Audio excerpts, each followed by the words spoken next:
So would you say you are like the look queen of the season? Oh, I would say that I'm the look queen of the season. You'll have to be the judge of that for yourself, but mama, look at the material. Look at the material. Hello, I'm Joey Nolfi with Entertainment Weekly, running through the ABCs, clearly, with the cast of RuPaul's Drag Race Season 16, and we're stopping now on what is soon to be destined to become your favorite letter in the alphabet. Please welcome Q. Hey everybody! Hello! So Q, just Q, not to be confused with QAnon. We definitely... I don't even say that same word in the same sentence. Unless you're the founder. No. No, I rebuke it. Yes, I rebuke all of that. Absolutely. But with the name rooted so deeply in the alphabet, which is the building block of our language, of course. Mm-hmm. And fun fact, the letter Q can be found in books and literature in libraries around the world. So she must be good at reading, right? Yeah. Oh, yes. Yes. Definitely good at reading. Okay. Can you get a little taste of some reading? I like to read the girls. Mm-hmm. Oh, but not me. I mean, you don't look like one of the girls. Oh, okay, all right. I'll take that. No, you do look, I have to say, you look like, this look was supposed to be like robes, caftans today. Look like it's a robe. It is a robe. This is subtle. I got this at Kohl's. The Jennifer Lopez collection at Kohl's. Yeah, yes. No, you look wonderful. Thank and you. I know it's not in the shop, but like, I mean, the shoes too. She even came in like amazing, like studded shoes. I mean, just incredible. You look wonderful. Thank you so much. Now going back to the name Q. Normally, like, I don't like every drag queen gets the like, where did you get your drag queen name question? But like, I think yours is so like just unique and it's just one letter. Like, what does the letter Q represent to you? So Q, I was like having a hard time picking my name when I first started out, and like one of the things I hate is I hate being put in a box. Mm-hmm. So like I was choosing all these names and I felt like it was like, limiting me. And so I was like, I'm gonna pick something kind of quirky and vague and, kind of weird. And then I was like, Q is kind of like the outsider letter of the alphabet, and it's queen and it's queer. And, I just felt right. And I just feel like I can be editorial and campy and fashion and theatrical. And I can do whatever the hell I want and, be Q. So it means nothing, basically. No, it means nothing and everything. Nothing, exactly. Everybody's always like, what does it stand for? I don't know. I love that, though. Bringing justice to the letter Q, the ostracized letter of the alphabet. I'm trying to bring its name back to popularity. Yes, so you are based in Kansas City? Yes, correct? Kansas City. Is that where your drag story began? Is that where you first got into drag? Yeah, kind of. So I actually started drag in college when I was living in Lawrence, Kansas. Mm-hmm. I was born in Kansas, but now I'm like in Kansas City, Missouri. But then I really started performing in bars at open shows in Kansas City, and that's really where I just like got my big awakening and start. Mm-hmm. So what was like early Q drag like? Oh gosh. Early Q drag was like doing too much. I always thought I was that girl, which I mean, so you eventually believe the delusion. But yeah, I feel like I was a lot larger, especially in the face. The eyes were really big. Mm-hmm. But I don't know, I feel like I have so much more confidence now and I know who I am and I just feel great.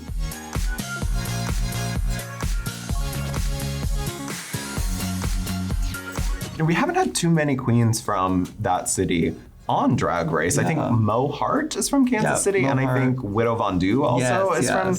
So what is the drag scene like in Kansas City? Were you brought up in any like drag circles in Kansas City? Yeah, so I do have a drag house in Kansas City, the House Couture. Okay. I have my drag mother and my drag sisters, and we like have a really close bond there. But the drag scene in Kansas City is kind of like, I feel like growing really fast, and there's so many different types of drag, but we only have like 3 bars, so it's like very competitive. Mm-hmm. So like the spots are limited, but there's this like really growing population, so you kind of have to fight for your spot. Are there any times when you're like monopolizing those 3 bars? It's like you at one bar and then your mother and your sisters at the other 2 bars. Oh, I mean, we are some of the most working queens of the city. So, my bills are paid. Let's just say that. Do you have any like past memorable moments with like Mo or Widow in the city? I mean, I've made stuff for Mo for like UK versus the World. Oh, wow. And, my mother and I have made a bunch of stuff for her for like her All-Stars. And, I've made stuff for Widow. And, I made a lot of stuff for like queens that have been on like past seasons. Yeah. So. Oh, yes. What did you make for Mo? For UK versus the World? So for Mo, I helped with her was the art runway. Oh, okay, I know which one you're talking about. I helped with that one, and then the little cat runway, which was like supposed to be like Sailor Moon, but she didn't get to do like Sailor Moon because it's like copyright. Oh yeah. But and then we helped with her promo too. Did she help you for the season? A little bit. She had some fabric at Mulan's that I ended up stealing. So indirectly, you just stole from those. Yeah, I said, hey, I have this thing that I need to get ready for. Hello. You are also, I mean, I was going to get to this. You're a seamstress and a designer, and you do have connections to other Ru girls because I understand you are responsible for some other iconic looks on Drag Race in the past. Yes, correct? of course. You know, I've made a lot of things. I made Luxx Noir London's signature drag for the first episode last season. I made one of her finale looks that she didn't get to end up wearing, which was so sad, but it was also really sickening. I made stuff for Robin. I've worked on stuff for Heidi, BB, Jada. What did you make for Heidi? So Heidi, we worked on some stuff for when she was at the Emmys for her season. Wait, okay, so this look for Luxx, though, that she didn't get to do at the finale. I saw there were some pictures of it online. Yeah. But what is it? What was the full effect going to be? So it was like this complete like transformation garment. So it was like this kind of like streetwear hoodie and like mini skirt, but then it like, when you spun and revealed out of it, it turned into like this really sparkly skirt and corset. It would have been epic. Wait, did you steal it and use it on season 16? Oh, no, it had her name on it. Oh, it had her name on it. Oh, okay. I couldn't use it. It had her name on it. You still could have used it. Yeah, I mean, that would have just been... take it off. Yeah, just a little bit of whiteout. Oh, no, whiteout's not allowed on Drag Race anymore. No. So when it comes to your own style, though, looking through your Instagram, I mean, you've done everything from, like, I'm so sorry. I forgot to turn them all off. It's Luxx saying, don't talk about my unused looks. I didn't want to be late. We should keep this in. Looking through your Instagram, it really was a treat getting to see some of the stuff that you've done. You've done everything from the prehistoric pinup, I would say, to what looks like a demonic possessed holiday elf on the shelf.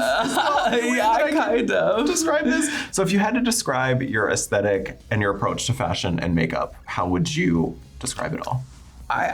My drag is not put in a box, or it's not just one type of way. Like, I do all kinds of drags, and I do all of them very well. And I like to experiment and have fun and do these eclectic things, but also fashion and camp and all these things coming together. That's what makes me who I am, because I do have such a wide range of like what I can do.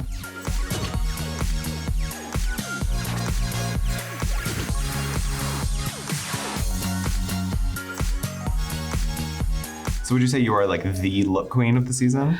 Oh, I would say that I'm the look queen of the season. You'll have to be the judge of that for yourself, but mama, look at the material. So what are we getting at a Q show on stage? Oh, it's concept and outfit for sure. I'm gonna come in on stage, and like 20 minutes later, the rest of my train will probably follow in after me.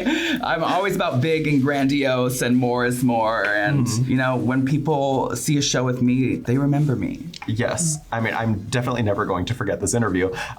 What if you, without spoiling too much, if you could tease like the look you're most proud of that we're gonna see on Drag Race? What are a few like muse words you would use to describe the look? Big, grand. I outdid myself. Let's just say that. My potential is just continues to rise. Love this. Love this.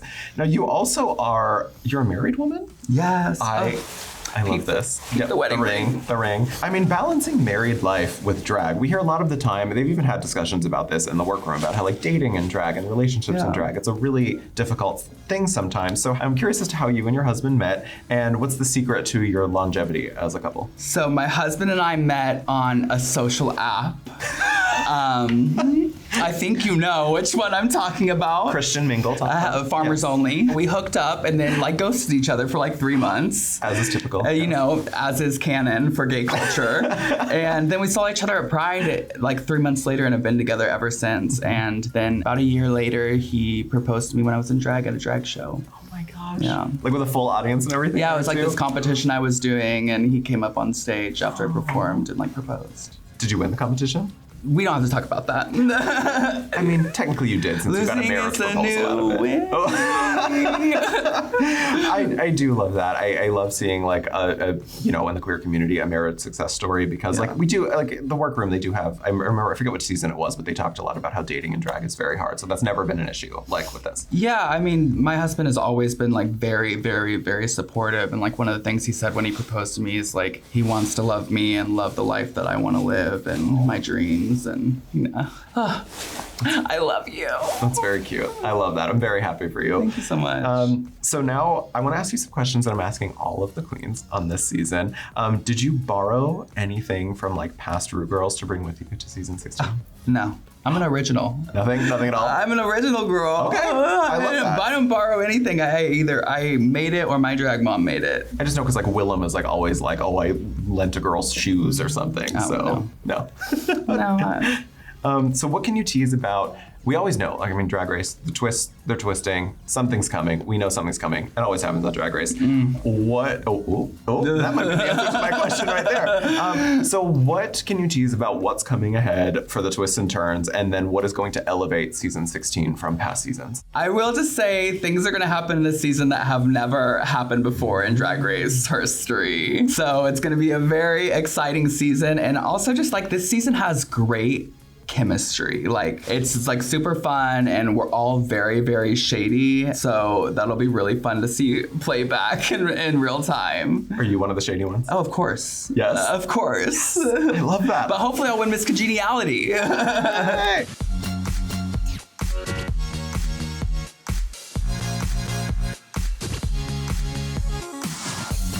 So I've also heard, so Mirage said, she used the word evil multiple times in the interview. No, well, no, not about you. But like, If it applies. She did say, so who would you say is like the evilest queen on the season? I love my good sister, but Miss Plainathan Janathan would have to probably be. She likes to say that she's truthful. Let's just put it that way. That was the other thing. Mirage chose her words very carefully. She was like, we're all very honest. So Some girls call it shade. Some girls call it honesty. We'll see how this all plays out. So Untucked is good this year. Oh, I think it's great. I'm in it, so. So this is, I guess it could be a little bit different than Shadiest, but if you had the Mistress Isabel Brooks drag delusion vaccine in your hand, who would be getting it on this season? Oh, Plain would be getting a little bit of it for sure. I love my sister, but she definitely needs a couple doses, a couple vaccinations. Yeah, but there are some other girls who also, I would say, need it. Also, maybe Nymphia a little bit. Okay. Maybe. Let's see who else. We're just going down the list. All of them, girl. I could just line them up. I've heard Dawn is evil. Dawn, she can be. She's an evil little elf on the shelf. She is. I mean, I swear to God. Yeah, with those ears too. Yeah, you think she's sweet, Mama, but. Got another thing coming. So, also without spoiling anything, what are some mood words for a moment that you are most excited for or nervous for people to see about you on season 16? Shocking, astounding, regrets, amazing, loud.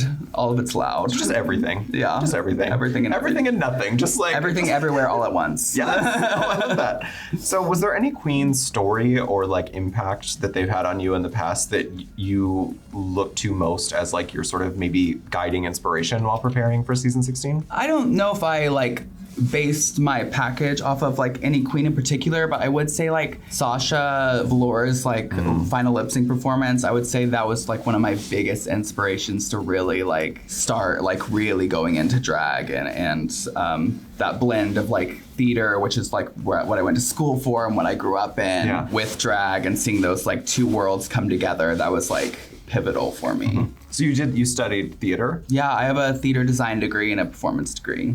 BFA weaponizer of the season? Hello, a little bit of a costume designer. Is there anything else that you want to say about what's coming ahead on season 16? Anything else you're excited for fans to see? You won't want to miss everything that happens on this season because it's going to be different for sure. Well, Q, it was very lovely to meet you. I cannot wait to see what you do on this season, so thank you so much for being here. Yes, of course. Thank you so much. Of course. And stay tuned for more with the cast of RuPaul's Drag Race season 16 after this. Bye.